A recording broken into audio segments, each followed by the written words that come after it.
ने मोहतरम ने लिखा GHI समझ लीजिए कि हर वो बंदा जो दुनिया का कोई भी नशा करता हो, ये नशे के बहुत सारे मिजाज होते हैं। अब सोचो इन सारे मिजाजों को समझना और उनको एक दवा से हिट करना कोई मामूली काम तो नहीं है, ठीक है।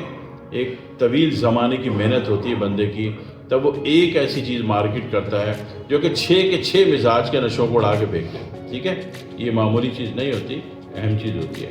तो GHI अल्लाह ताला की कहता है कि बंदा किसी भी किस्म का नशा करता हो, किसी भी किस्म का, ठीक है ना, वो हीरोइन, चरस, अफीम, मनशियात, गांजा, जोनी walker, वाटका, K1, K2, बिलॉक्सिन, doctor, ice और इलेक्ट्रॉनिक सिगरेट, कुछ भी हो, इनमें से कुछ भी हो, तो उसमें क्या होता है कि GHI हम देते हैं। वही बात है कि 100% ऐसा है कि एक कोर्स काफ़ी होता है, लेकिन कुछ लोग ऐसे होते हैं कि उनको 2-4 कोर्स करने पड़ जाते हैं, ठीक है, क्योंकि खून ने ज़्यादा जज्ब हो गया मामला हो, ज़्यादा खून उसकी डिमांड कर रहा है, तो उसको निकालने में, फिल्टर करने में टाइम लगता है।